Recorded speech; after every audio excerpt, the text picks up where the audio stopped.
Good evening, everyone. Today we are going to translate another video of Osho, which is known by the name of Psychologists Know Nothing About Themselves. तो मैं बहुत से psychologist से मिला, मुझे कोई लगा ही नहीं कि कोई साइकोलॉजिस्ट जैसे ओशो को समझाता है। ओशो की बातें सुनते सुनते ही आपका मेंटल डिसऑर्डर जा सकता है और अब वो पा सकते हो जो आप नॉर्मल नॉर्मल जब थे वो भी तब भी नहीं पा पाए, वो पा सकते हो आप। तो सुनो ओशो साइकोलॉजिस्ट के बारे में क्या कहता है। Let's listen.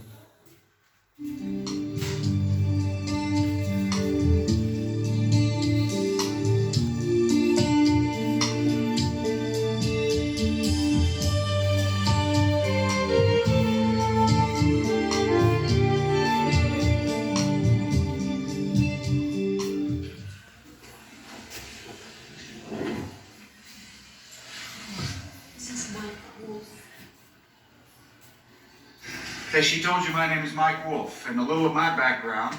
I've been in the radio and television business in Washington, D.C., Denver, Colorado.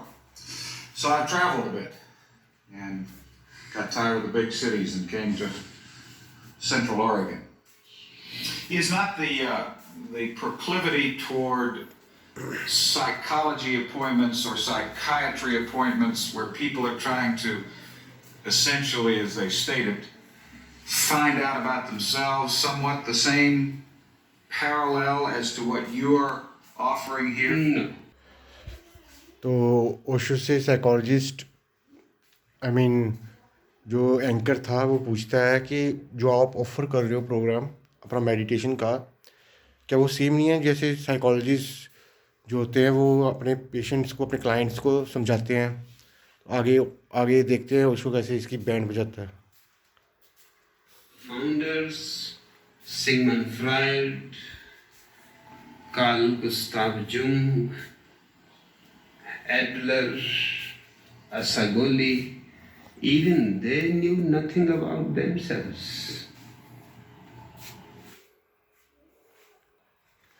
Osho कह रहे हैं कि जो सिगमंड फ्रॉइड थे ना, सिगमंड फ्रॉइड जिन्होंने साइकोलॉजी इन्वेंट की थी, वो कह रहा है कि उनको ये अपने बारे में कुछ नहीं पता था तो वो दूसरों को कैसे ठीक करते।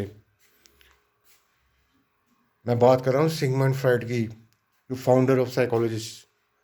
तो ये जो सिंपल साइकोलॉजिस्ट घूम रहे हैं इधर दिल्ली पंजाब में, ये क्या घंटा ठीक करेंगे आपको?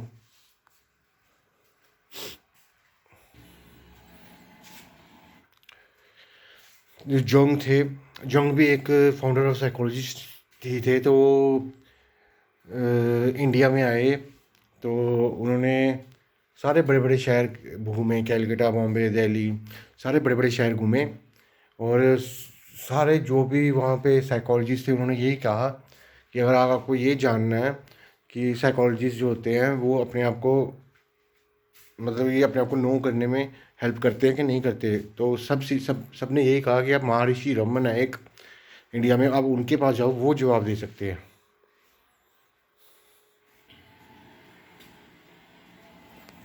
That man was conceived by the whole country as one who knows himself. You should go there and see whether it is true or not. And if he knows himself, perhaps you can learn something from himself. If he does not know, you can help him. सबने कहा कि महर्षि रमन है, उनके पास जाओ। तो उन्होंने कहा कि अगर तो वो अपने आप को जानता होगा तो तुम उससे हेल्प ले लेना, अगर वो अपने आप को नहीं जानता होगा तो फिर तुम उसकी हेल्प कर देना, ऐसे सिंपल। ओशो कहते हैं जब जुंग ने अपनी ऑटोबायोग्राफी लिखी ना, तो वो उसने कहा कि मैं नहीं गया वहाँ पे ना, जो महर्षि रमन के पास जाने को लोगों ने कहा था। वो बोलता है कि मेरे को डर लग गया कि जो आदमी खुद को जानता है तो उसके सामने मैं क्या कर लूँगा। I don't know myself. He returned back without going to Maharishi Raman. And when he was back,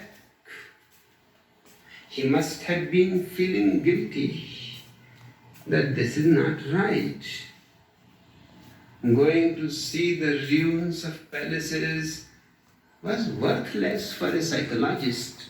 He was not a historian.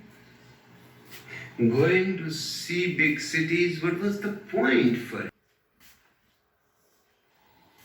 He must have started feeling that everywhere he went, every friend he knew, all the professors in all the universities, in all the psychological departments were pointing towards one man.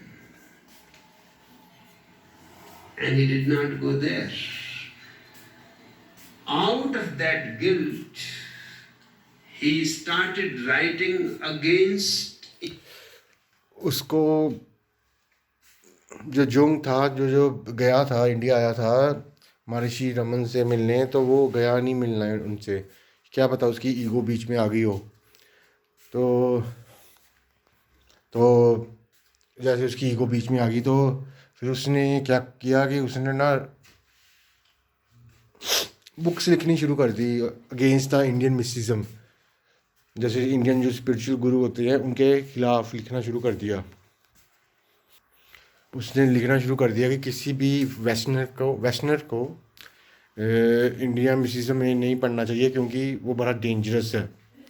तो उसके दिल पे लग पड़ी थी बात, तो guilt हो रहा था, इसलिए उसने ये भी लिख डाला। तो जो